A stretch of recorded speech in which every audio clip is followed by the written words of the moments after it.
তো হ্যালো বন্ধুরা, দেখতে পাচ্ছ আমার হাতে একটা আছে SX31।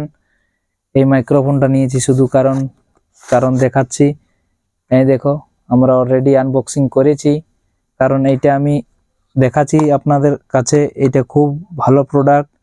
আমি অনেক প্রোডাক্ট অর্ডার করেছিলি, কিন্তু ফাইনালি এই প্রোডাক্টের রেজাল্টটা খুব ভালো। তাই আপনাদেরকে বলতে চাই, যদি আপনারা ছোটোখাটো ব্লগার হয়ে থাকেন, কম বাজেটের মধ্যে 1500-র মধ্যে এই প্রোডাক্টটি চলে আসবে। দেখো ভালো করে, আর এবং ফ্লিপকার্ট আমাজনে অর্ডার করবে। এইখানে খুব প্রোডাক্ট ভালো থাকে এবং রিপ্লেসমেন্টের অপশানটাও থাকে। তাই বলছি, আপনারা যদি ব্লগ বা অন্য কিছু চ্যানেল, ফুড ব্লগার যে হোক না কেন, আপনারা এই প্রোডাক্টটা কিনতে পারেন কম বাজেটের মধ্যে। তো দেখাবো, আসো একবার, ক্যামেরাম্যানকে বলবো পাশ নিয়ে আসো। এরকম কিছু থাকে বক্সের মধ্যে, ফ্লিপকার্ট ব্র্যান্ড থেকে অর্ডার করা হয়েছে।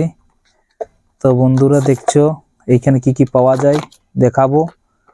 প্রথমেই দেখতে পাবো আমরা চার্জার দিয়েছে চার্জ করার জন্য, এবং জ্যাক দিয়েছে যেটা লাইভ শোনা যায়, ক্যামেরাতে সেট করা হয় যে অত সব জানি নাই। এখানে কাগজ দিয়েছে, কাগজ পড়ার জন্য, কিন্তু আমরা এখন পড়বো না। আর বলতে চাই, এই ভয়েসটা আমার এই মাইক থেকেই শ্যুট করা হচ্ছে। দুটো মাইক পাওয়া যাবে, এই তো একটা লাগা আছে, আর একটা আপনাদের দেখাবার জন্য আমি এটা অন করিনি। তো যদি কিনতে চাও 1500-1600 বাজেটের মধ্যে, তো এইটাই অবশ্য কিনবে। এটা খুব ভালো প্রোডাক্ট। তো ক্যামেরাম্যান ফোকাস করো, ব্র্যান্ড।